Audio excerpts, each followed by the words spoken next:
Do you know why a ship floats and a stone cannot? Because the stone sees only downward. The darkness of the water is vast and irresistible. The ship feels the darkness as well, striving moment by moment to master her and pull her under. But the ship has a secret. For unlike the stone, her gaze is not downward but up,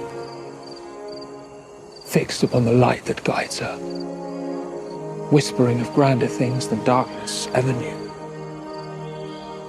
But sometimes, the lights shine just as brightly reflected in the water as they do in the sky. It's hard to say which way is up and which way is down. How am I to know which lights to follow?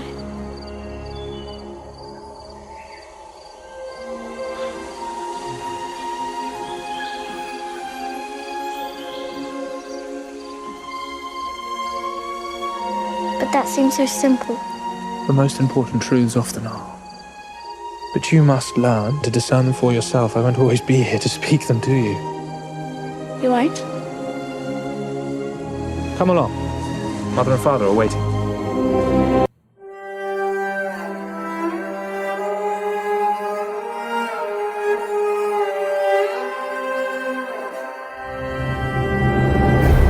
From Providence, Rhode Island, welcome to the Rings of Power with Mary and Blake. It's a podcast dedicated to the Rings of Power on Amazon Prime Video. So sit back, relax, and let's chat the glory of the Second Age.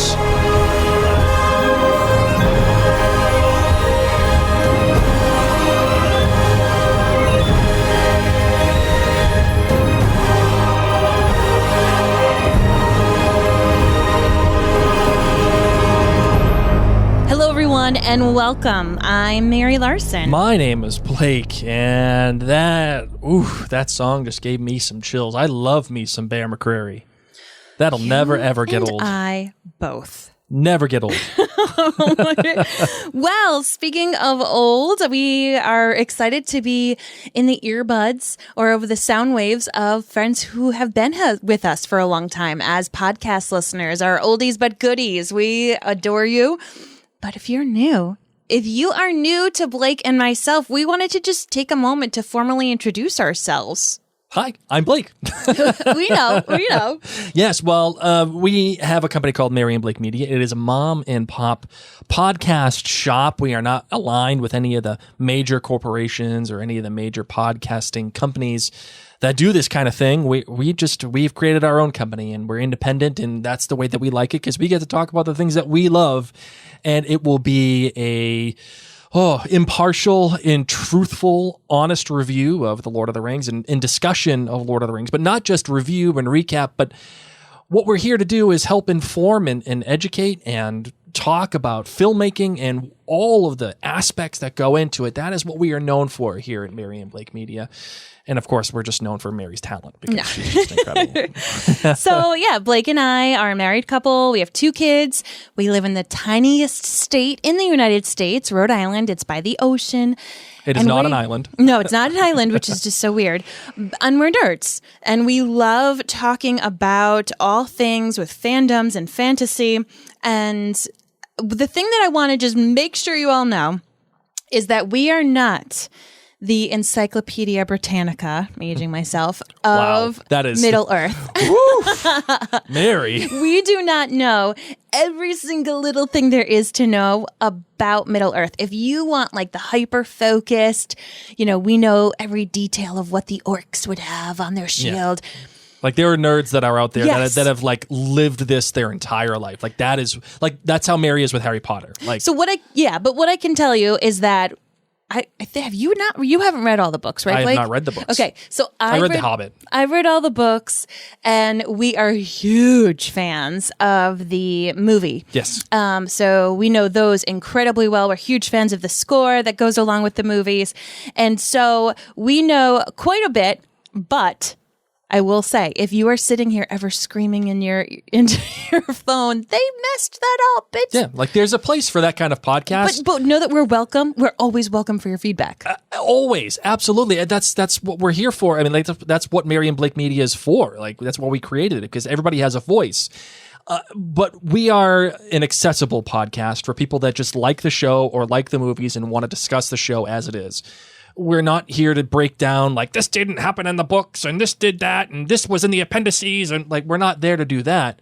We're here to discuss the show as it is and how it's presented to us.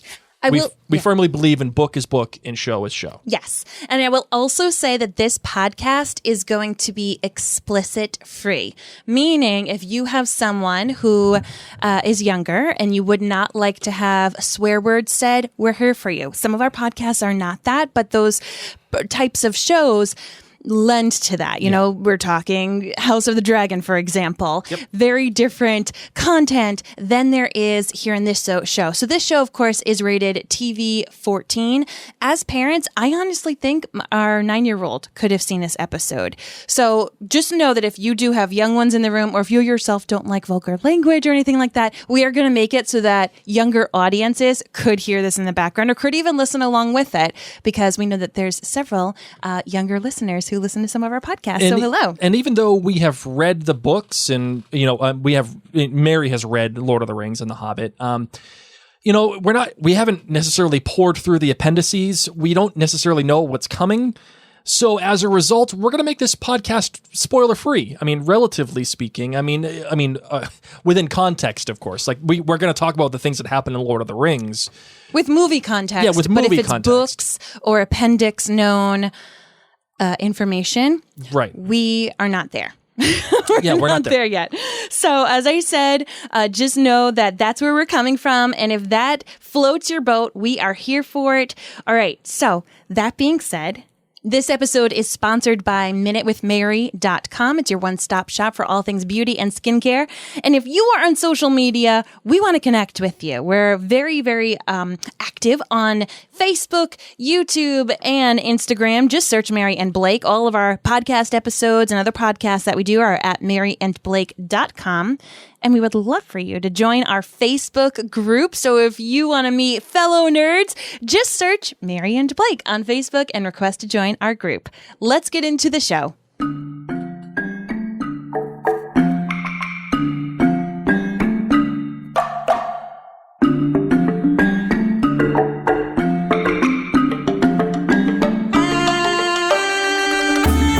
This episode, of course, is the premiere, so we get a bit of backstory from the Elves' perspective of what happened and how the Dark Lord Morgoth was defeated, and yet there's still remnants of Sauron throughout the lands hundreds of years later. So we get to hang on out with Galadriel through her youth, and then as she goes on missions, we get to meet lots of different characters among Middle-earth, not just elves, but man and dwarves, and also our Harfoots. Harfoots. I got you. Which they're like hobbits. I'm not going to say they're related to hobbits, but I feel like this is an early version of hobbits. We're all saying yeah, sure. And at the very end of the episode, a meteor crashes, and there's a man inside. Mm-hmm. That's how it goes, baby. And that is the mini plot recap for this episode. Well, this episode was entitled A Shadow of the Past, the first episode of this, what is rumored to be $1 billion show. Can you believe that? But I have some thoughts on that. We're going to discuss that in a little bit here. But A Shadow of the Past, directed by J.A. Bayona. Now, this director is actually kind of a big name, Mary. You actually know some of his work, as a matter of fact. He directed Jurassic World: The Fallen Kingdom. And he directed the show Penny Dreadful as well. You mean he is responsible for that dying Brachiosaurus as they are pulling away from the island and the volcanic ash is up in the air? Yes, that scene that will never leave Our daughter has never cried so much in her life. And then he also has directed, probably what he's most famous for is the movie The Impossible. He's also directed some other stuff too, but it's just lesser known projects. And while we're getting into this, Mary and myself, like we talk about the filmmaking aspect itself, and the purpose for talking about the director and eventually the writers is to make connections to other projects and things, and how all of these projects come about and certain styles, and why we talk about these things the way that we do, because filmmaking is important to us, and the art of filmmaking and who does what is important. So that's why we bring that up. And in terms of the writers, we're looking at Patrick McKay and J.D. Payne. You don't know those names. I know you don't, what you nerds out there. And Mary, I definitely know that you don't know those. And I'm not saying it in that bad way. I just know you don't, because I didn't. And I'm a wicked dork about this stuff. These two gentlemen are actually, they've been a tandem, a writing partnership for the past 20 years, but they don't have many major projects under their belt. However, they are uncredited temporary writers for the movie Star Trek Beyond, which was actually the latest Star Trek movie to come out with Chris Pine and Zachary Quinto and all those guys. And also they have written for Disney's Jungle Cruise, which was the movie starring The Rock and Emily Blunt. And they're actually currently working on the upcoming Flash Gordon remake that is being developed by Matthew Vaughn. So they have somewhat burst onto the scene the same way that D.B. Weiss and David Benioff did when they catapulted to fame with Game of Thrones. J.D. Payne and Patrick McKay are somewhat doing the same with The Lord of the Rings, The Rings of Power here. And I bring up Game of Thrones for a reason, and we'll get to that in a little bit. Now, Mary, part of Mary and Blake Media too is we give a rating for every episode, and for each outfit that we do, or for every show that we cover, we do it in 1 to 5 fashion, and we do it based off of something that comes through the show. For example, The Last Kingdom, we did shields. For House of the Dragon, we're doing flames. And when we did Game of Thrones, it was dragons. In this particular case, Mary, I think we should do rings, because it's the Rings of Power, and you know what? Screw it. We're here. Yes, Let's do rings. So how many rings are you giving this episode, the first episode of the Rings of Power? I'm giving this episode a 4.8 rings on a scale of 1 to 5. Yeah, I really enjoyed it. All right. So another idea here for you too, listener, is that we rate each show within context, right? So a 5 of Rings of Power isn't necessarily a 5 of House of the Dragon, or a 4 of House of the Dragon isn't necessarily a 4 of Rings of Power. The rating system is based on how good of an episode it is that the show is presenting us through itself. So, having said that, I'm going to give this episode 4 rings. 4 rings for me. I'm on board. I am liking it. I liked it better the second time that I watched it. I feel like that's probably because there's just so much information coming from this world that it's too much to watch all at first. Now, the good, the bad, and the great. This is another segment that Mary and I do. Well, we like to talk about the good stuff, the bad stuff, and the great stuff. And we talk about one thing at a time. So, Mary, what's your good, your bad, and your great from the first episode? My good is just that this show looked stunning. Mm-hmm. Now, granted, friends, if you're new, don't you worry. I'm going to get more specific as time goes on. But I just need to get this just known that this is one of the most stunning premiere episodes of television that I've ever seen. Watching it on different screens still gives it justice, but I will say that if you can watch it on a nice high def big screen, you're going to be thankful for it, because it does feel like a cinematic experience. Yes. My bad is the mean kid elves. What the heck? What do you mean? The punks throwing rocks at the Swan boat. Oh, okay. What's wrong with these kids? Yeah, like, why are you going to be mean? They ruined the girl's boat for nothing, out of nowhere. And this was just supposed to be this happy, perfect place. I just don't understand why these elf kids there would have been so cruel. There's no evil in the beginning. I'm calling bullcrap. Yes. That was straight up evil. My goodness. They should have been kicked out right away. And then my great is Bear McCreary, the composer who orchestrated all of this music that we hear. Oh, yeah. Not only is it in my opinion, some of the best work he has ever done. And we've been able to follow a lot of Bear's work through Battlestar Galactica and The Walking Dead, and of course, Outlander. And he has just done such an incredible job. If you have not yet downloaded and listened to the soundtrack, you're doing yourself a disservice. And if you are a person who uses Amazon Music, which I assume you do since you're an Amazon Prime person to watch this show, Bear actually released not CDs, albums. You are definitely dating yourself today in this podcast. Oh my goodness gracious, I'll make you a mixtape. Bear dropped albums for each of the episodes. So not just the regular album, the season, but each episode has so much music to it that they each have their own album, which I just think is incredible. So do yourself a favor and listen to it. It's outstanding. You know what, Mary, just for that.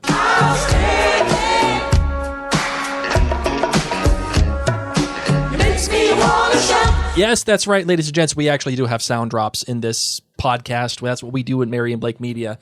We don't do them often, but we do, and it's fun. It adds another level of another layer of good stuff for each podcast. Mary, Bear McCreary, I totally agree with you. He's so good.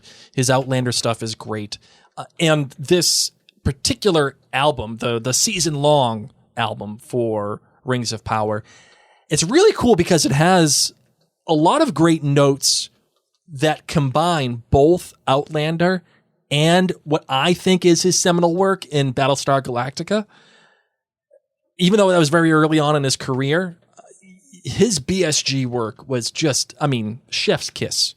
So the fact that we're able to take that kind of ethereal feel and that epic feel from Outlander and then combine that with this almost bombastic but mysterious feel from BSG, and you really get that sense from even the top of our intro, and when the stranger arrives, you get that real big BSG feel.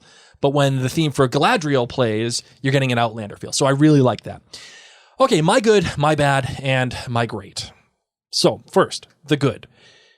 There's a lot going on in this premiere, and how could there not be? The Tolkien universe is expansive. Expansive is not even the word. It is encyclopedic. Okay. Hey.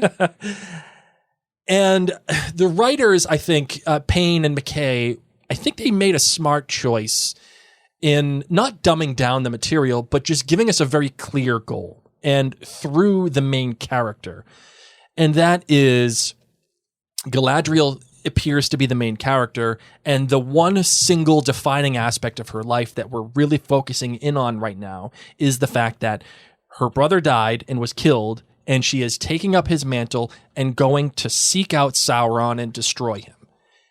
That is a very basic, very tropey, if you will, central figure. And that's important because that grounds us in this vast cornucopia of a world where we could get lost very quickly between all the different places, all the different characters, all the different houses, and it's enormous. So I'm glad that we have a very basic premise to at least begin and introduce ourselves to the show. The bad. Towards the end, when Galadriel is off to Valinor and they're gonna go into the mists and live forever, and they're on the boat and they start hearing the chorus as they're chiming in, or as they're zeroing in on Valinor, and all the other elves just start singing out of nowhere.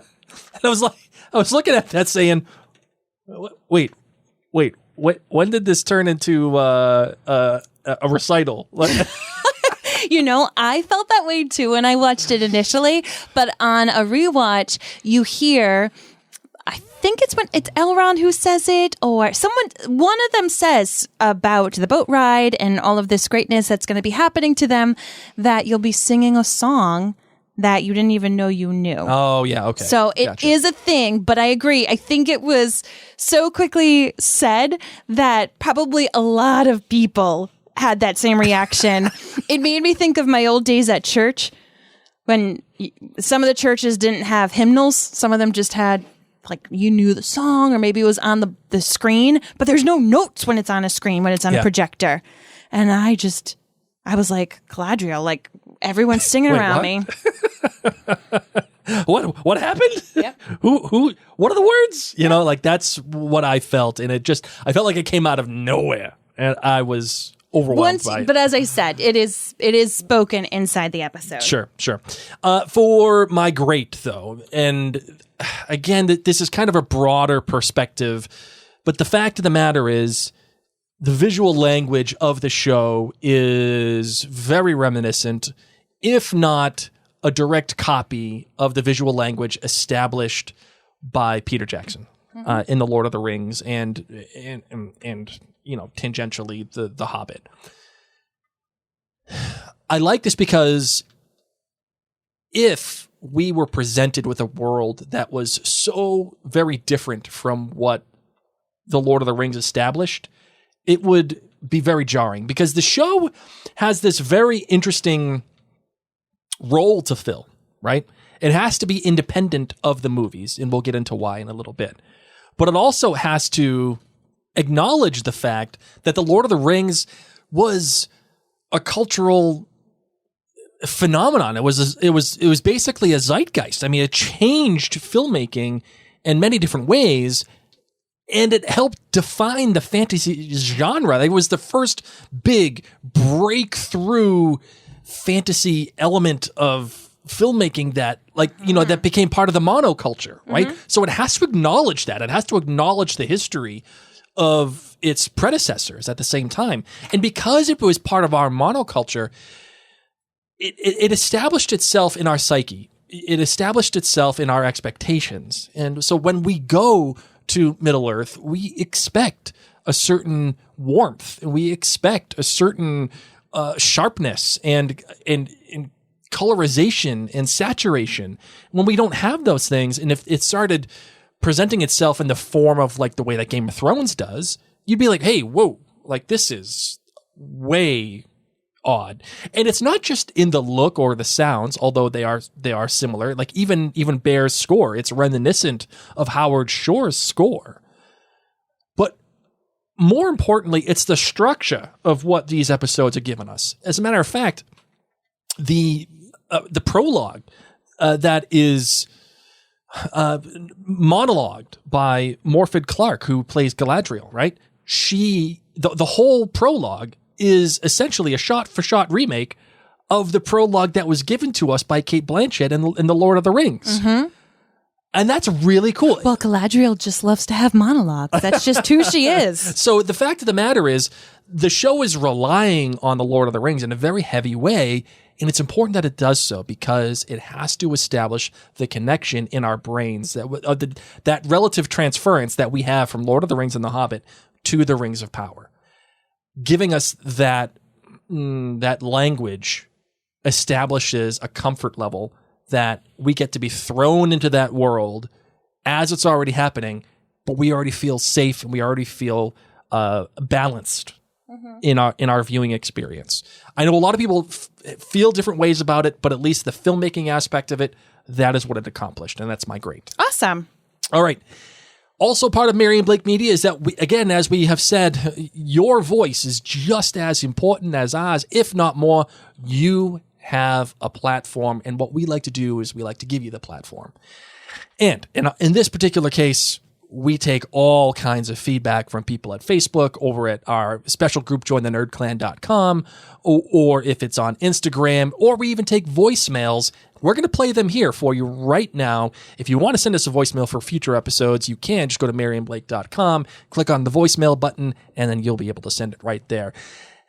For this show, Mary, we're calling our little feedback segment The Fellowship of the Ring. Strangers from distant lands, friends of old, you shall be the Fellowship of the Ring.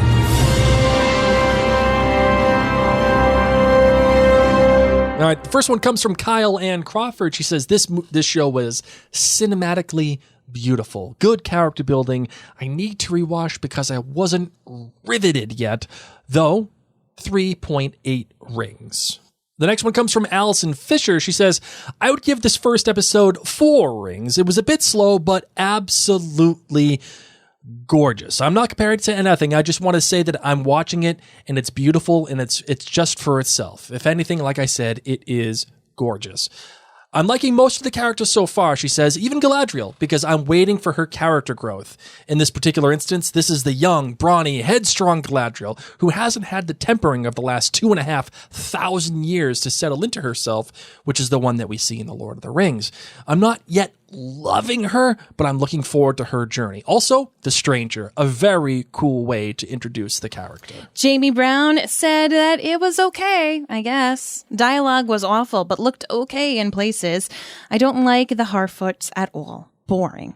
Personally, Jamie Brown gives us a 3 out of 10, so I guess if we really brought that to the scale that we do, that's kind of like a 1 out of 5. A 1 out of 5? Yeah, sure. Yeah, 1.5. Hoping it improves as the season goes on, says Jamie. So yeah, Mary, let's talk about this real quick. The widespread. I mean,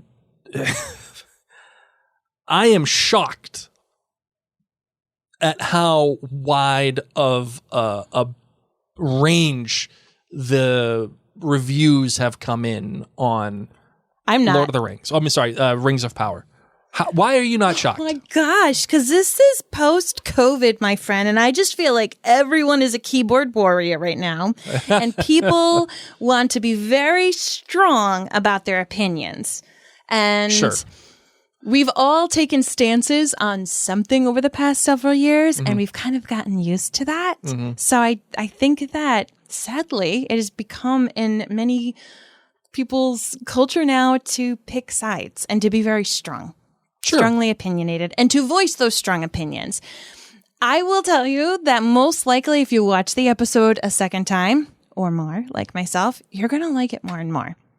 Yeah, I agree, because that's how it happened for me. At first, when we first watched it, it was just kind of overwhelming because we both watched it at the same time. We both watched that first episode and we said, yeah, okay, like let's do it. And then it was just a lot.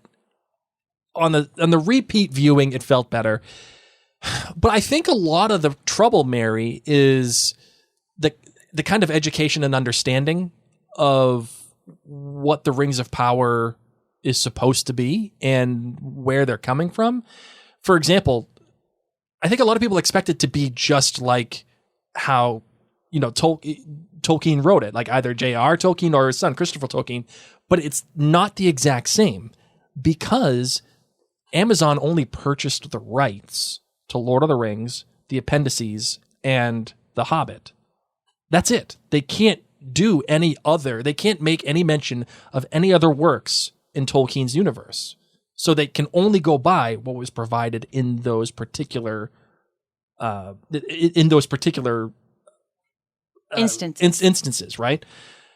And having said that, part of the deal that Amazon did was that it had to keep this show separate from the film. The Tolkien estate would not sell the television rights to Amazon if they made it a direct prequel to The Lord of the Rings or The Hobbit. So it has to be independent of those films. But what does that mean? Because you can't use the same actors. You can't use the same score. Okay. Right. You can't say. But you could say the same words. But you can say the same words because those words were included in the Lord of the Rings book, in The Hobbit, and in the appendices. Okay. So anything that was unique to the movie that wasn't in the book, we can't use. Yeah, because the movie. So if they made something up, for example, like they couldn't use the character that Kate from Lost played. In The Hobbit, right? They couldn't use her because that was made up. And they can't use Howard Shore's music. They can use Howard Shore, but they can't use the music from the score that he created for Lord of the Rings. Correct. So that's why there is... So if people are sitting there saying, why isn't the same music? It's right. Because legally they couldn't. They can't use it because that was part of the film. So they can make it inspired by the film, and they can take some of the things that happen in the appendices and say, like, okay, this happens here. Like the stranger shows up at this time. And, the Celebrimbor did this at this time. And then, something else happens and the Sauron is defeated. Okay, well, they have these guiding light points, and then they have to fill in the guiding light points with the show. That's the idea. Mm-hmm. So that's what Amazon purchased and how they're creating this show based off of the information that they have. And they purchased these rights from the Tolkien estate for $250 million. Wow. And it's rumored that this show is its budget was $1 billion. Now, producers of the show have come out and now said that that number is not accurate, though part of the deal for Amazon was that they committed to 5 seasons. And if you do the math, if you add up the $250 million to buy the rights, and then how much it would cost to create 5 seasons worth of television, that would probably get you to $1 billion total. Mm-hmm. So my feeling is each season probably cost 200 to 300, maybe 350 million, which is not banana land money when you consider a show like Stranger Things was 200 million or 250 million. House of the Dragon, 200 million for the first season. And you start talking 350 million of Jeff Bezos' money. That's not banana land. That seems about right. Yes. So I think the total investment's probably $1 billion, maybe a little bit more. Okay. So that's probably where that number's coming from. Awesome. So yeah, and the fact that Amazon even has this show is because Jeff Bezos, when he was watching the whole thing with the Game of Thrones, he's like, I want my Game of Thrones. And that's what he set out to do. And he did it.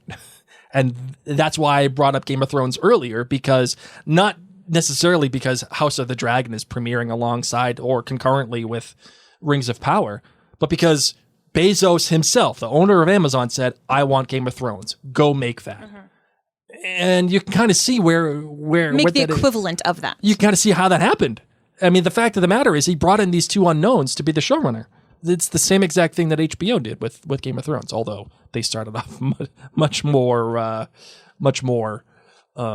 with a lot less money at the time. So that is that.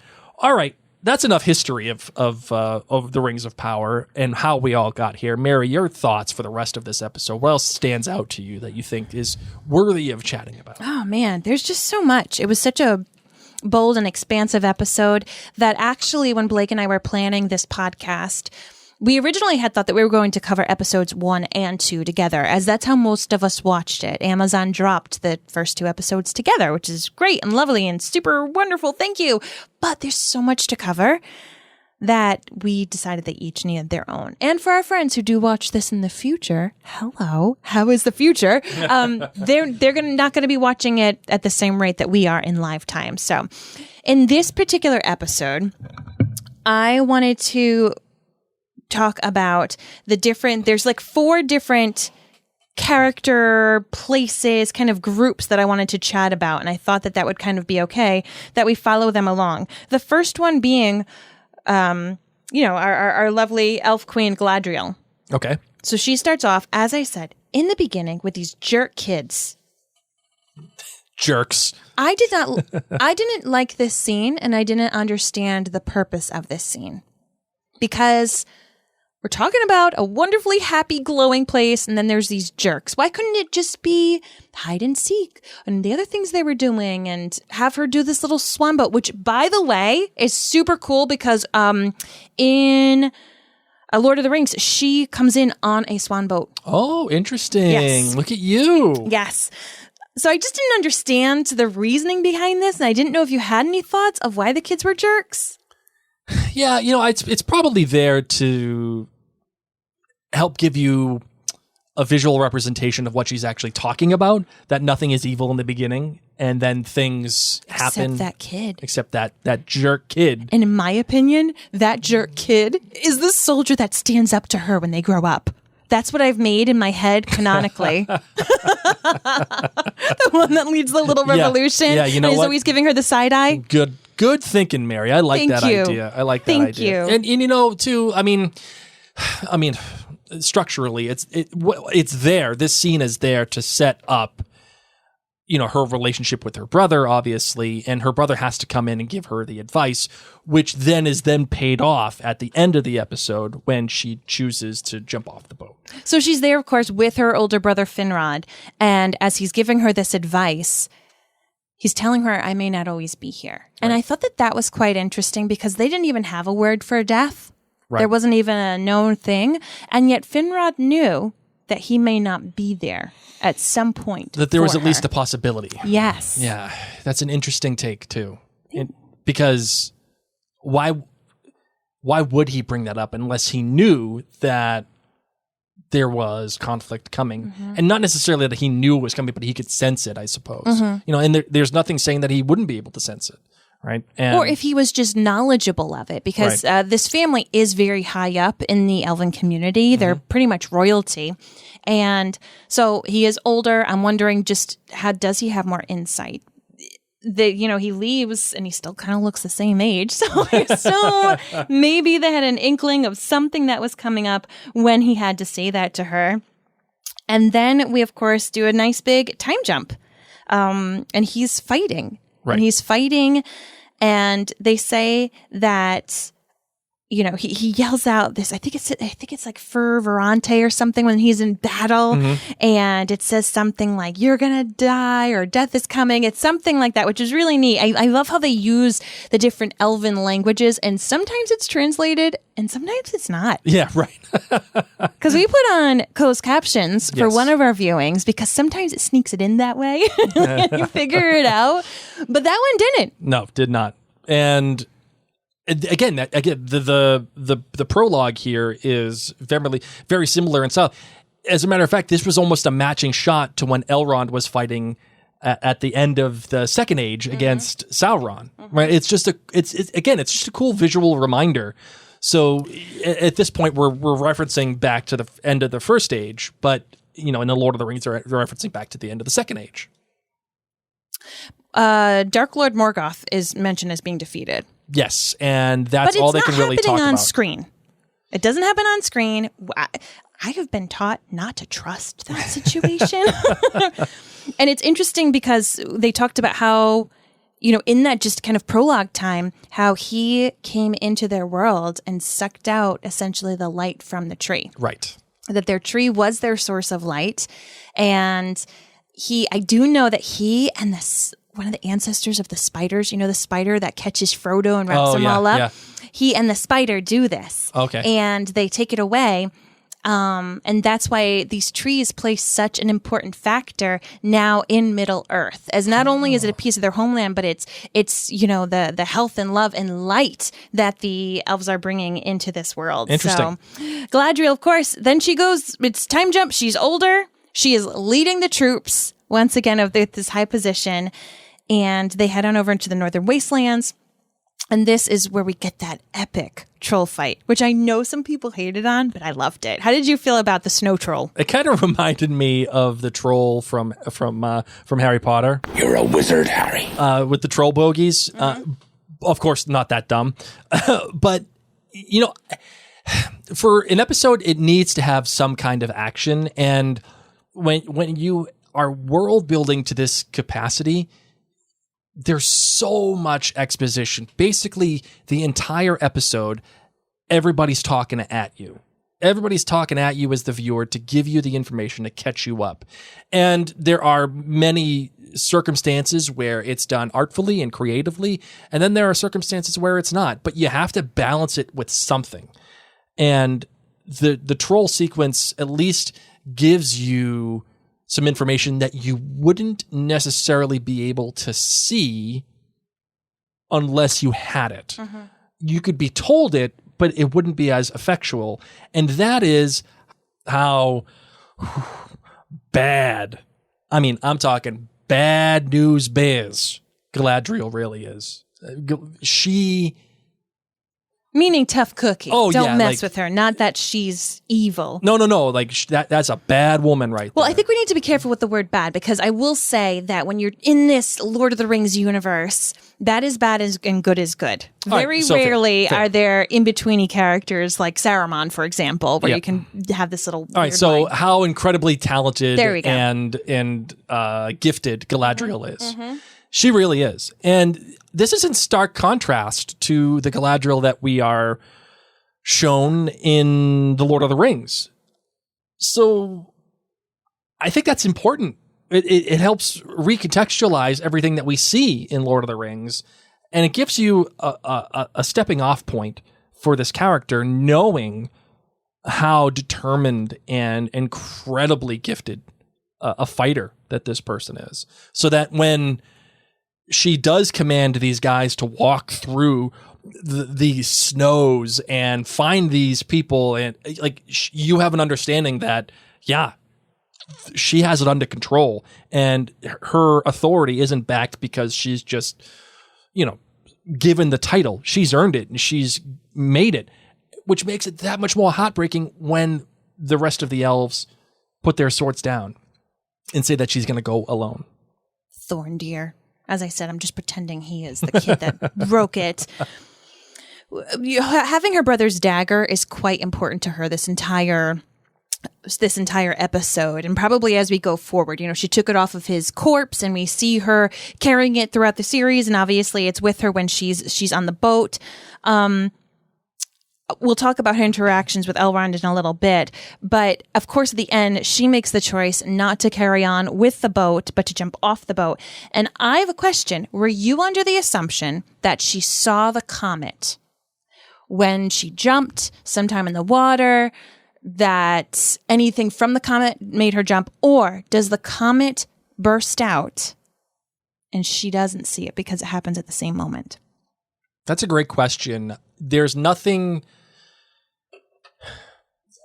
evidence showing that she saw the comet, right? Because as she's going into the light, it's almost blinding, right? It's so blinding that the people ahead of her have already been enveloped by the light. And there's no moment of pause that suggests she even looks up at all.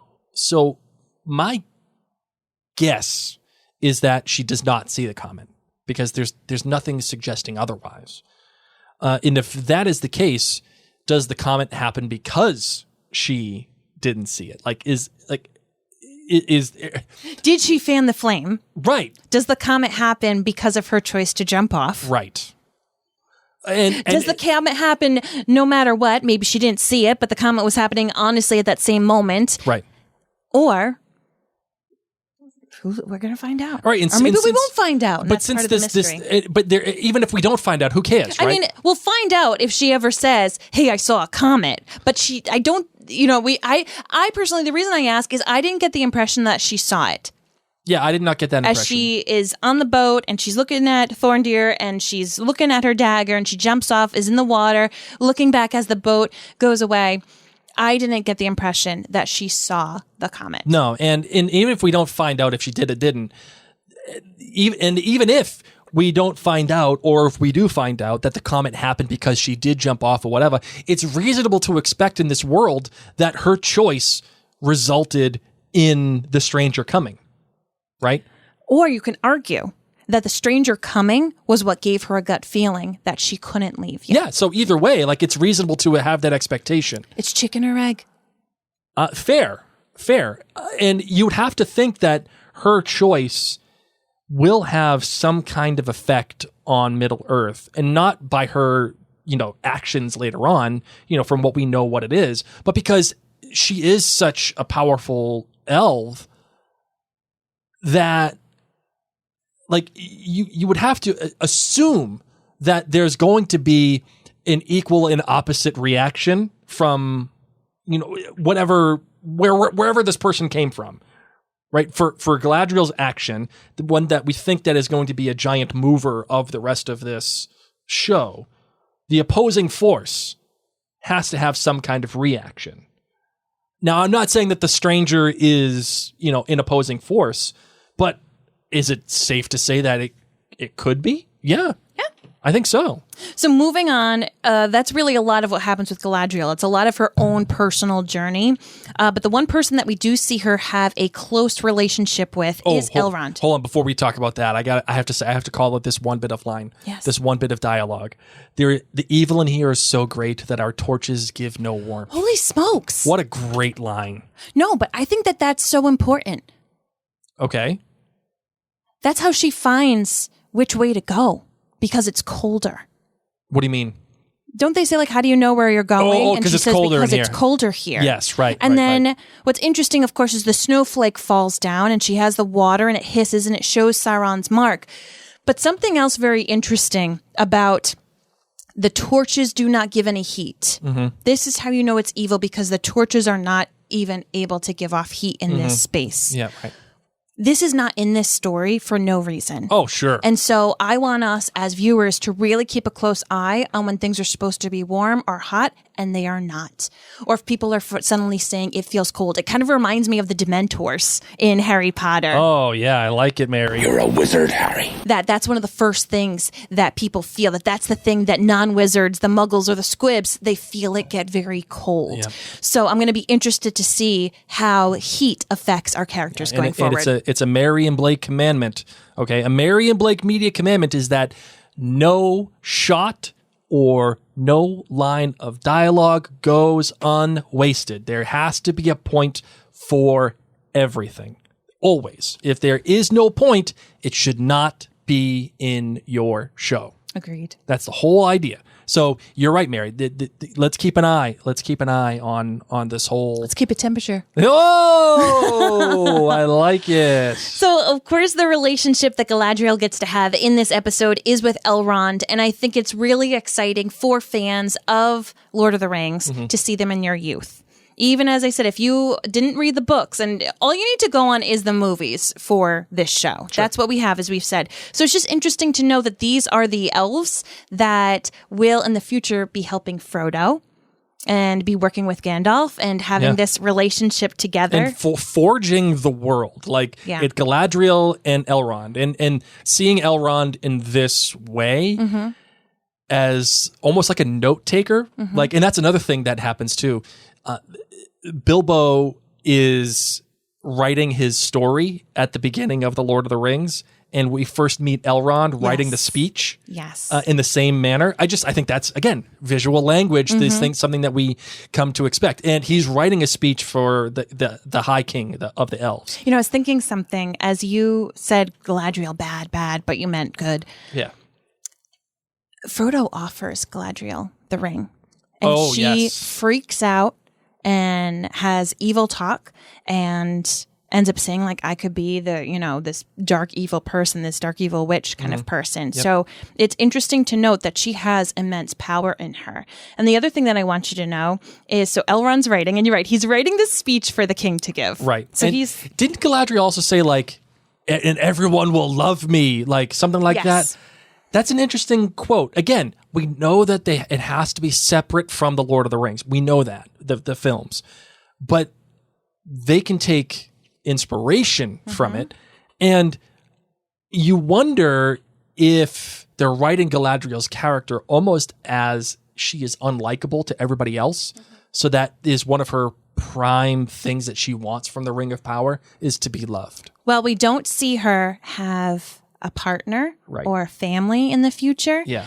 And what's interesting, and I'm pretty sure this isn't something that's addressed in the movies, but I know in the story, Elrond isn't full elf.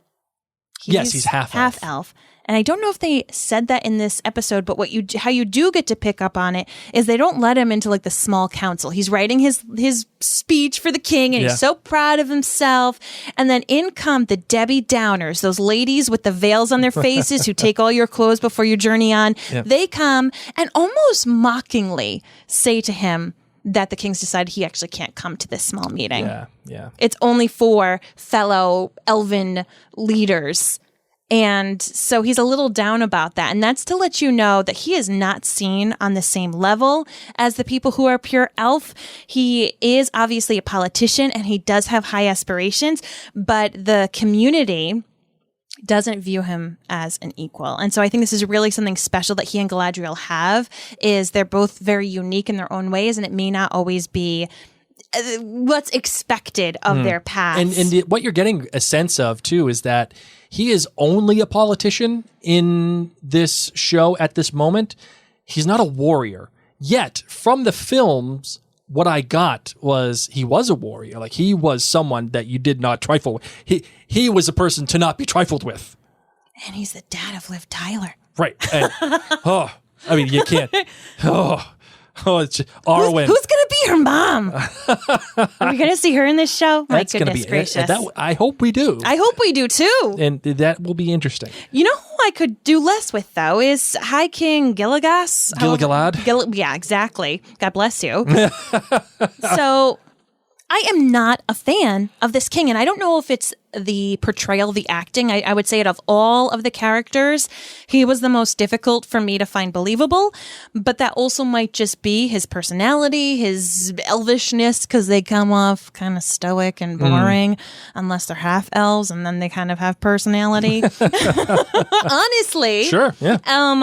But I don't like how he treats Galadriel. I don't like how he treats Elrond. And then when Galadriel does leave, and he and Elrond are there, and Elrond's so proud of himself that he was able to convince her to go, the king says, yeah, she could have made it worse. Yeah, we have seen that, there was an instance where she brought the very evil that she's trying to fight, which, by the way, he's still not wrong, because she left the boat. She could still come back and do the thing that he is saying. Yep. Nevertheless, Mary, I kind of disagree with you on this aspect, in that I kind of get where he's coming from, where it's like, I'm the king and I have to watch out for all this stuff, and this girl's a troublemaker. Like, it doesn't matter. Like, there's nothing that is stopping her from going to the edge. And he's kind of giving me Cornelius Fudge vibes, where he's saying, like, he's not back, Yeah. He's not back. And he's kind of avoiding it, and he's trying to convince everybody that, listen, it's been thousands of years since we've heard anything from Sauron. This guy ain't here no more. We found him. He's gone. Forget about it. Yet Galadriel seems to be the only person saying that he's not gone. Now, we know she's right, but at the time, the character of the king doesn't, and he has to move on with his life. He has to move on with his kingdom. Maybe he just thinks that his reign will be done by the time that Sauron comes back, and at least he won't be blamed for it. And I love how Elrond questions him, saying, wait a second, she was kind of right? Yeah. And then the king just switches gears. Oh, have you heard of Lord Celebrimbor or whatever? Celebrimbor. Thank you. The Elven Smith. And Elrond is just so excited and so flattered that he kind of forgets. Right.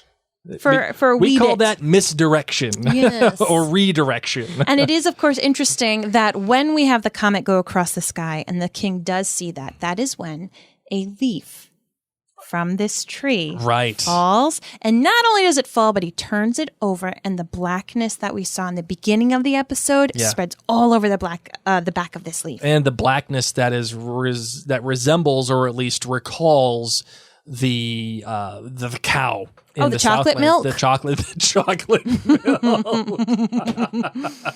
That's how it's made. No, that ain't chocolate milk. That's Yoo-hoo. That's chocolate drink. Oh. That's I don't know what that is, but it ain't chocolate milk.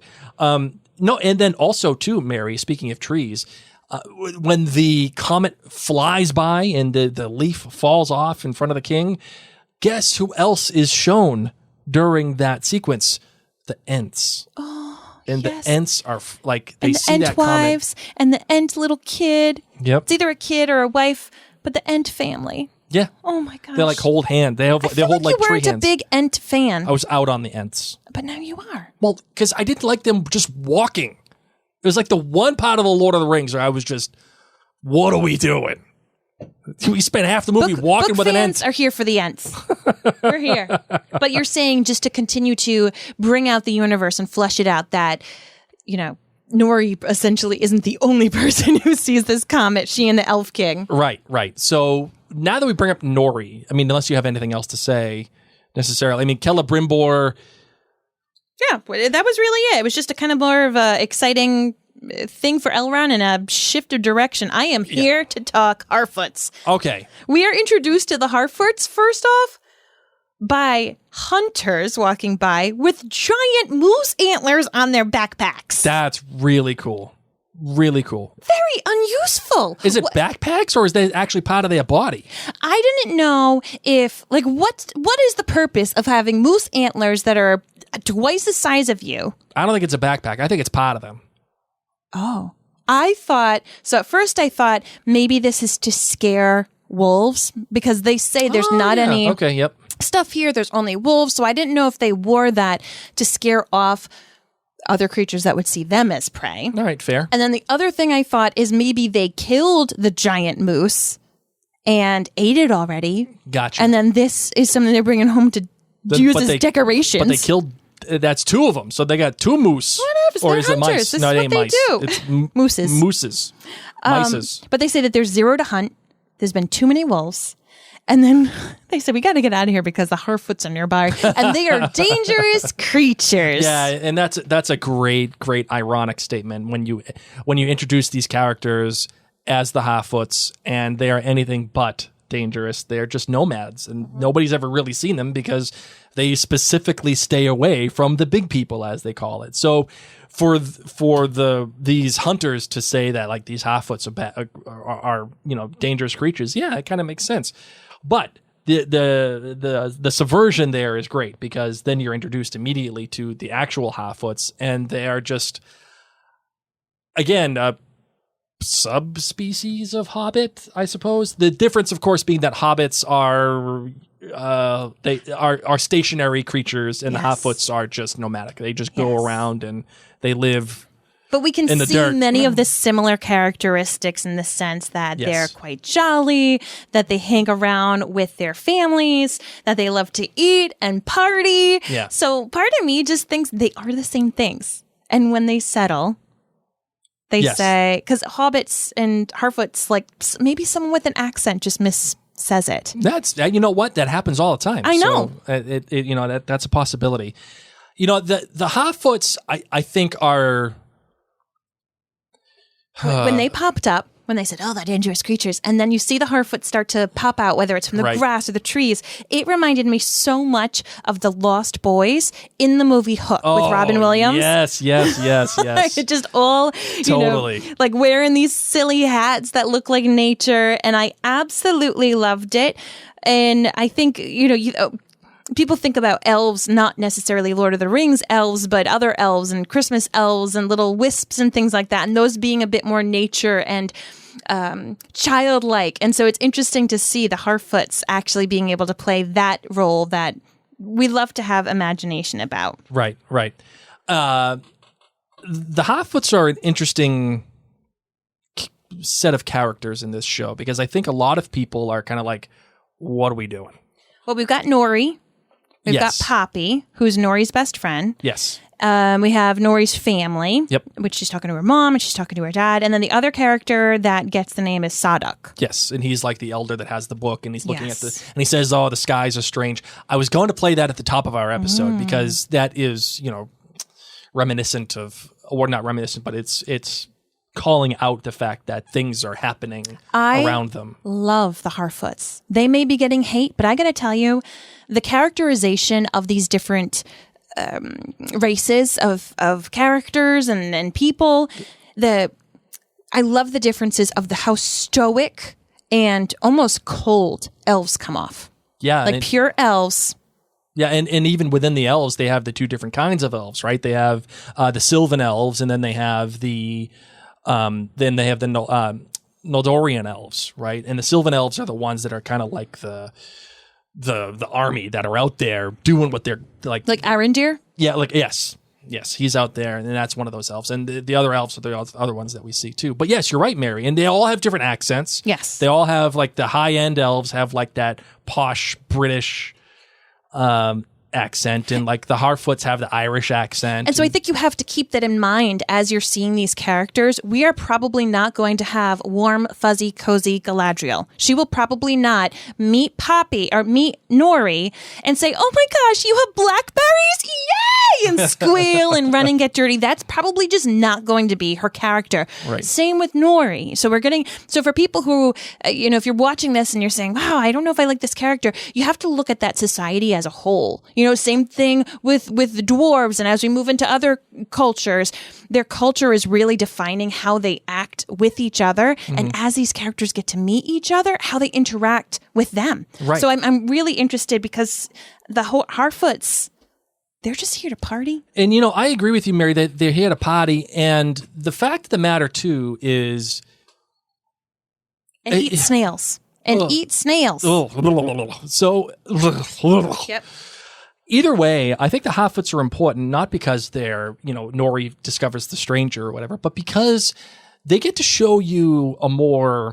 how do I want to put this? Fanciful or whimsical side of this story.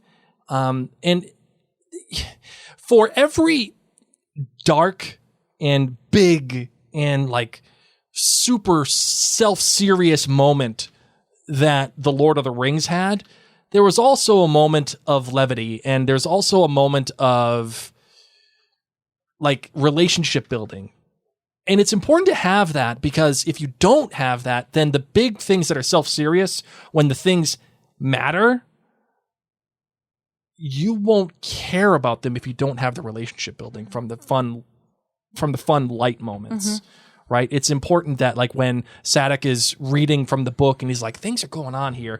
And Nori pops up her head from, behind the book, and, the characters are doing the things that they're doing. And there are these moments that you need to have to care about these people. So, for every action that Elrond or Gil-galad takes, that has an effect on some of the populations that you may not be considering, that being, of course, the Harfoots. That book that Sadoc looks at first I thought it might be a calendar. I loved how he had the hunters written down, and he said, oh, they're not usually here by now. This doesn't make sense. So I didn't know if that was a calendar. But then after the picture of the moose antler guys, were pictures of wolves in the calendar. Oh, okay. So I don't know if that means that the wolves just follow the hunters, or if the wolves are just part of the hunters, they all come and feast. Yeah. Or if that means that wolves are coming next, and if there's usually an influx of them. And we, of course, get to see a wolf, or some kind of weird creature. It didn't look like any kind of wolf I know of, so I don't know if it's supposed to be that kind of a creepy dog thing with a giant footprint. But that was super scary. And Nori is so kind and giving, obviously super naive. Yes. But she is so gentle and kind and protective. And I am so excited for this character because she's my Harry Potter. Oh, absolutely. She's totally Harry Potter. But I mean, nevertheless, at the same time we have this gentle, kind character, we have the men of the Southlands, and that is, I think, in direct response to how kind the Harfoots are. Yes. The Harfoots aren't actually the creatures that are scary. It's really the men. And we have some issues here that the Sylvan elves are the ones, they believe that the men of the Southlands are still poisoned by Morgoth and their relation to Morgoth, at the end of the First Age. As I was watching this and realizing what these characters are going through, because exactly what happened is the elves watched over here. This is where a lot of bad stuff happened. A lot of people sided with the bad team, but they have to keep an eye. And it's been years since anything bad has happened, and yet still the elves police almost. We have Arondir go in and ask the gentleman who owns, I want to call it the restaurant for lack of a better word, what's been going on? Oh, nothing too much, just some poisoned grass. And it reminded me of even just occupation that our military has had in lands that are not ours. Sure. And how difficult that has been as decisions. And I am not here to say what is right or wrong, but for Afghanistan, for example, we went over and we're occupying it and trying to give, we as the U.S., trying to set up some form of government and systems and things like that. And I'm not saying right or wrong any way, shape, or form, but I am going to say that obviously there were a lot of people who lived there who did not like it and did not approve of it, and were probably saying, listen, man, war's been done for a long time. And this happens throughout our world constantly. Sure. And people have to make the decision, how long shall we be policing people for? Yeah. And at the same time, I'm certain that there were people that were kind of like the barkeep who was like, yep, okay, cool. Like we're gonna do what we need to do, and we're gonna get along, and everybody chill out. Like there's some hostility here. Like that kid that was Theo's, Bronwyn's son's friend, like that is a representation of one aspect of it, and then the barkeep is the other. I'm going to call that kid Justin Bieber. He has like the 2010 Justin Bieber hair. Yeah. So there is some mystery about Theo's father and who, where he comes from. Nobody knows where his father comes from. And do you think they're setting up that mystery for a purpose? Like, is it Arondir? Like, I want to know what his midichlorian count is, first off. Is he a Jedi? Oh. You know what? Thank you. That's why we got married. Is your dad the Force? That's why we got married. Is she Palpatine your grandfather? I hope whoever his daddy is, I hope he was hot, because Bronwyn is the only lady in town and she's bringing who is under 70 and has all her teeth. Yeah. So for all of these people inside the restaurant, once again, lack of a better word, to be scoffing and blabbering their mouths, I think the reason that they all blabbered to Justin Bieber is because they're all jealous. They all want Bronwyn because she's the only babe in town. They're all dirty. She's magically clean. Yeah, right. They all don't have teeth. She's got hers.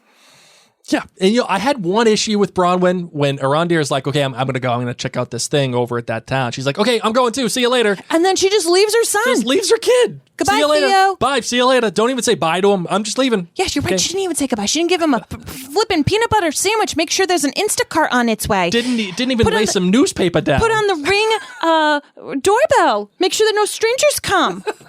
Nope, she just leaves Theo. And what does that say about the relationship? Now, mind you, Theo is an older teen. Yes. And does seem like he can take care of himself, although that kid cannot sleep. Mommy, there's mice. Right. Get some melatonin, okay? And he gets himself into a little bit of trouble because he finds this sword hilt. Okay. With the Sauron's insignia on it. So he brings Justin Bieber over to just a farmhouse thing. Yes. I don't know where that house is. I feel like he referred to the owner of the building as a he. He will be here soon, or he is rich. He has all these goodies under this floorboard, but look at this special goodie. So I don't think that this was Bronwyn's garage, for lack of a better word, once again. Yeah. It's a male person who's got a bunch of stuff, including... Maybe it was his dad's. No, because he doesn't know anything about his dad. No, I know. Yeah, but maybe... No, because if that was his dad's, him and his mom would be using all that stuff. Okay, fair enough. He'd be like, this is my pops. Maybe it's the restaurant owners. Yeah. Whoever it is, I feel like it's a fella in town that they both seem to know who that is. Yep. And then, of course, he takes out the sword, which has Sauron's mark on it. Yep. And does Justin Bieber get cut, or is he just kind of scared? I think he gets scared. Okay. That's the way that I look at it. Are you buying Arondir and Bronwyn's obvious sexual tension? I did not until my third viewing, because I did not like Arondir. I just wasn't feeling it. I thought that Bron was dressed a little too hussy, kind of like Megara from Hercules and Disney. Like, wow, look at you, sassy. No wonder people be talking about you and your teeth. But it was on my third viewing that I really paid attention to the personalities, extroverted, friendly, all those traits of the different characters. Yep. And once I saw Arondir as the elf that he is in that society, I'm okay with it now. Yeah, and the fact that he's like going away from his commander's probably looking for him, and he spent 79 years there, and she's the only person who's given him kindness. Right. And which I think it, speaks against the larger interpretation of the elves in that area and the kind of, I don't want to say, well, yeah, actually I will say racism against them. in the Southlands, that speaks to a larger setup for that area and what's coming. Which, again, is why I say that this episode, I understand why some people thought it was boring. I even understand why some people thought that the dialogue was stilted. I get it. The problem is when you have somebody speaking at you for the entire time, that's hard. There's a lot of ground to cover. Yeah, there's a lot of ground to cover. Where the show really extends itself really well is Galadriel. Mm-hmm. And they made her a character that is a pivotal character, meaning they gave her something that she will go to the ends of Middle Earth for, and she will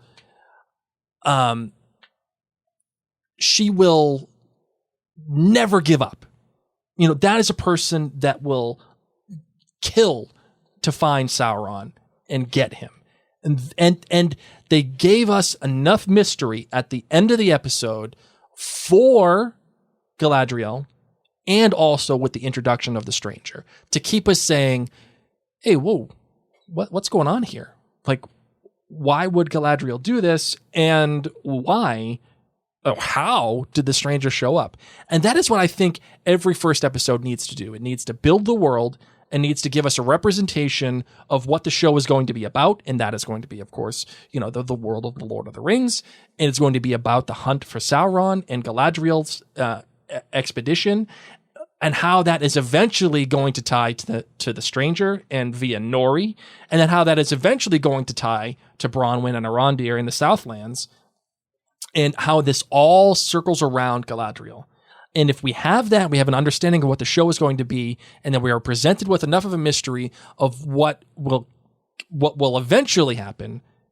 It's a successful first episode of television, in my opinion. Okay. Now, the key is, where do they go from here? Does the plot go off the rails, or do they keep it confined to a smaller group of characters? Well, I have some ideas on that. But before we do, I wanted to tell you about today's sponsor.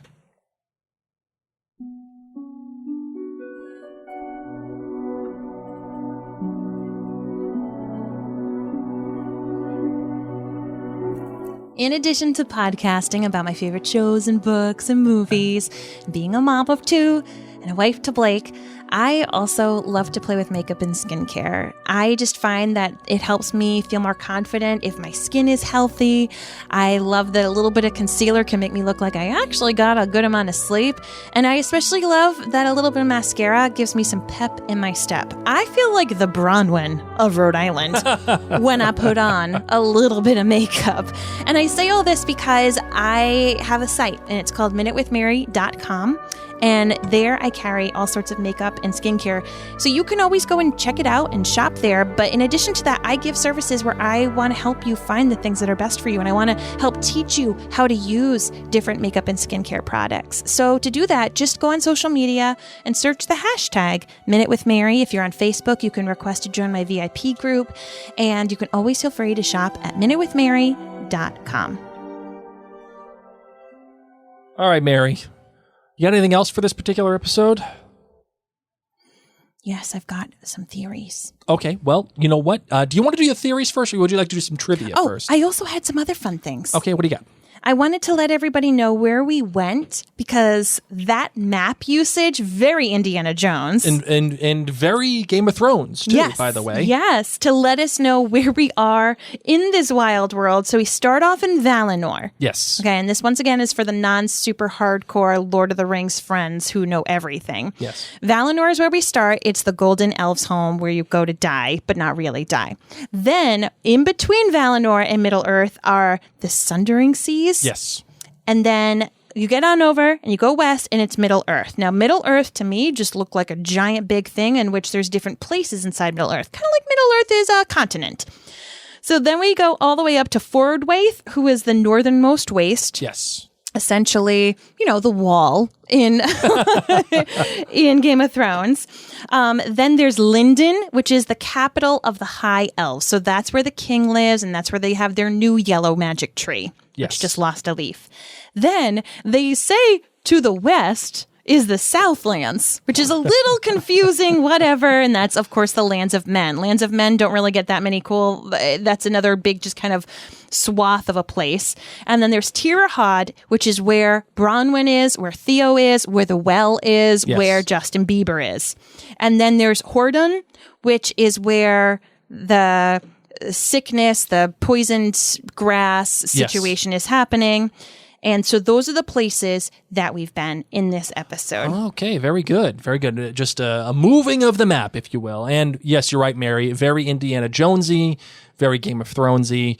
And it's actually a really good thing, again, basing stability in this story. The fact that we're able to see a map, travel through the map, and actually see physical representations of what the map would look like, but just via camera is really special. My favorite musical moments. That's another thing that I wanted to have in each episode. Yes. Because, as I said, my great was Bear McCreary. He poured his heart and soul into the scoring of Mary this. is a musician. Yes. Oh, yes, I am. Hi. I have a Bachelor of Music.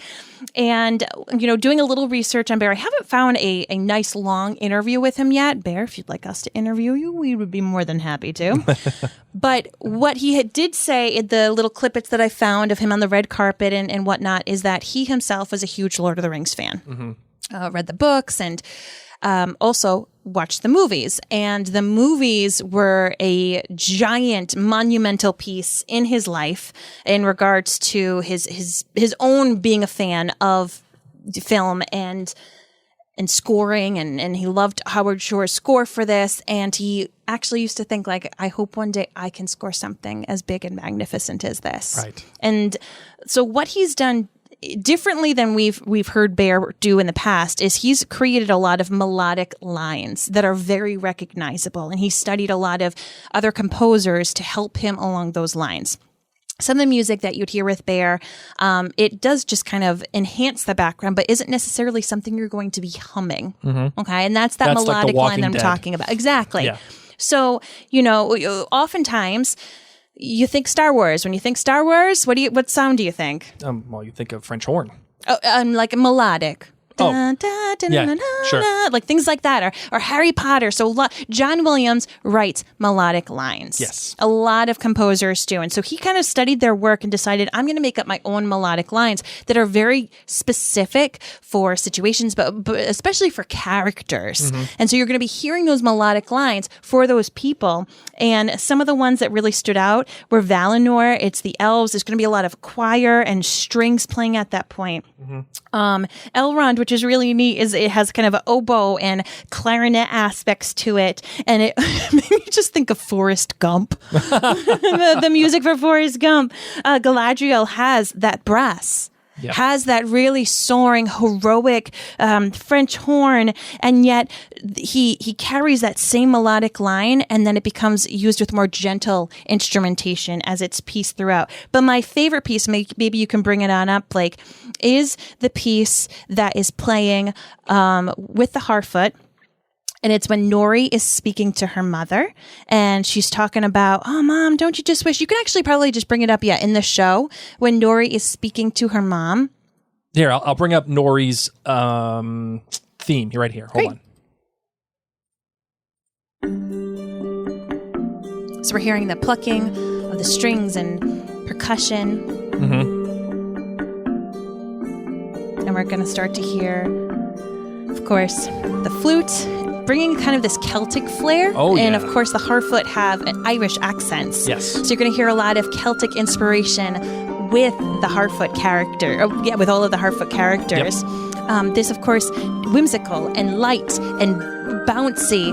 And our son was listening to it, and he said it sounds mystical, which I thought was a quite interesting thing. And then we go right into adding more Celtic instrumentation by having a bagpipe. Yes. And what I like about this is almost more maturity. It's a bit more bold of an instrument that we're using to carry still the same melodic line, but that da-na-na-na-na-na, that's going to be Nori. So you're going to hear, here we go again. So this is Nori's melodic theme. And as you continue to listen and watch these episodes, this little bit, which will get stuck in your head, is for Nori. Gotcha. And I love that it's interwoven. So as you do these rewatches, this is her theme. Yeah, keep an eye on it. Keep an eye on it there, Marvin. The other one that I would love for you to pull up, it was my runner-up, and I won't normally do a runner-up, but it is Galadriel's. Galadriel. Okay. That's actually the song that we use for our advertisements, I think. Nope, we don't use this one, sorry. You hear, of course, this choir kind of singing, and this is always used, from what I can tell, when it's Elvish. Yes. Like there's lots of these, high choir, long voweled. This right here. The French horn. This is the melodic line. Yep. And we've got this French horn usage. You hear a lot of French horn for strong, bold characters. French horn is used in Princess Leia's theme. It's the primary instrument that kind of starts things off for her theme, for example, or with the John Force Williams. Theme. Mm-hmm.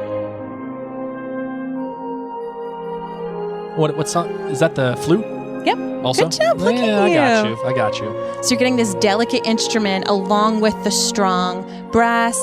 He adds in a lot more instrumentation to really fill it out. And I think just kind of to show us her power that is inside this being. And you're going to hear that just little, even just a few notes, a handful of notes, playing that melody throughout these episodes whenever you see her. Yep, so keep an eye on that one too. So those are Mary's two favorite musical moments, or at least two favorite themes so far from The Rings of Power. Well, Mary, it is time to do some trivia, as we like to do with Mary and Blake Media. Just the little things that I think are important that are part of the Tolkien universe and how it is applicable to The Rings of Power. You ready to do it, Marvin? Yes. Let's do it. Oh, there it is. That's Galadriel's theme. I knew I had it in here somewhere. You're going to keep hearing it. That little melody's going to get stuck in your head, I'm telling you. This is the one out of all of them that I have stuck in my head the most. Oh, okay. All right, so the first bit of trivia here. In Middle-earth, the two kindreds, the firstborn elves and later humans, became estranged as each kind walked further down their sundered roads. From the Grey Havens, or Mithlond, the elves set sail into the west, never to return to Middle-earth. It is said that on the high sea, while sailing to the Blessed Realm, a sweet fragrance on the air and the sound of singing voices comes over the water to meet the elven ships. Then the gray rain curtain turns to silver glass and rolls back to reveal the white shores and a far green country under a swift sunrise. Valinor is the land of the Valar, the angelic guardians of the world. Their land goes by many names, among them the Undying Lands, the Blessed Realm, the Eldamar, or the Uttermost West. Or what I'll call it, the land of the yellow tree. Sure. While some humans fought alongside the elves in the First Age, not all did. Some consider these dark days, and their records in the Middle-earth are few and brief. That is from the appendix. Different from the Eldar, the Sylvan Elves, or the Wood Elves, lived further east from the sea in forest realms such as the Greenwood the Great. So you think of Arondir and his armor that he has on? Yes. It has a face in it, but it also kind of looks like tree bark. Correct. At the end of the First Age, Elrond was given a choice. He was one of the Peridil, or half-elven, and had to decide between the fate of the Eldar or of mankind. He's a child of the relationships that Arondir's friend was warning him about, Yes. that there's only been a couple of successful ones. Harfoots are a little people, and while the later hobbits ranged between the 2 and 4 foot tall, in their ancient days they were slightly taller. They were beardless, bootless, and browner of skin, as it said concerning hobbits. And Gil-galad was acknowledged as the High King of the Elves of the West, for he was the last heir of the kings of the Noldor in exile. And Morgoth was known by many names, including the Dark Power of the North. His was a bitterly cold realm, and the snows linger still in Fordowaith, the long outlasting him, as we have seen in the northernmost waste. Yes. Trolls were made in mockery of Ents by the dark powers of the First Age. Jerks. Snow trolls are merely one variation of them that long ago adapted to the harsh climates of the cold northern realms they call home. Very cool. And long before hobbits became a single group of people whose ancient legends hardly looked further back than the wandering days, they were halflings called Harfoots. They were travelers of highlands and hillsides. Most of the details and collaborations told herein are derived from The Lord of the Rings. It is prologue entitled Concerning Hobbits and the appendices, A through F, where the intrepid traveler may journey to discover even farther horizons. You can get that book from the library. Both Galadriel and her brother Finrod Felagund were high elves, or Eldar, of the royal house of Finarfin. And Galadriel... So his name was Findor Flarfin? Finarfin. Wow. Galadriel was the noblest of the High Elves, known as the Exiles, a branch of Eldarin kindred called the Noldor, who left Valinor to go to Middle-earth. And that is the end for all of our little trivia. So we will read the Amazon Prime little fun trivia facts for you, so you don't have to worry about clicking on over all the time. Yes, we can do that for you. That's what we nerds here are for. All right, Mary, anything else that you want to talk about? My theory. Oh, let's do it. Do you have a theory? Oh, no, that was the wrong song, Blake. Here we go. Do you have one? Of course I got one. Okay, well, you go first, because I rarely have one, so I want to have my moment. All right, so here is my theory. The kid, Justin Bieber. Okay. That kid. Not Theo. Theo's friend, Justin Bieber. Yeah. That kid, guaranteed a servant of Sauron. Guaranteed. Like somehow, some way, like he's trying to promote like hardship between the men of the Southlands and the Elves, and he takes a little bit too much interest in that sword hilt. Somehow, some way, that kid is related to Sauron in one particular way. I don't know how, but that's the deal. How about you, Marvin? What do you got? All right. I first want to note that the meteor with the guy inside, a lot of people are saying that flamey hot thing with the guy inside, it looks like Sauron's eye. Oh, yes, it does. I think it looks like a baby inside with all that kind of inside a womb. Sure, yeah. That makes sense. Like an umbilical cord and all that kind of weird stuff. So okay. I don't think he's a Sauron person. Okay, fair enough. But here's my thought. That the Harfoots are going to be demolished as a society. Oh, whoa. I know. Wow. This is a hot take, Mary. Yes. Holy smokes. Yes, and this is why they are no longer a people. And I like it. Yeah, because most of the people die, and Nori has to take the book herself. She has to take Sadoc's book. Yep. And this is her journey, man. And then finally when she flies home, she just wants to stay put. Interesting. All right. I think that's why we don't have Harfoots anymore, and we have hobbits instead, because I think that they're going to be demolished. I like it. Good take, Mary. That's a hot take right there. Goodbye. All right. You ready to close this bad boy out? I sure am. Let's do it.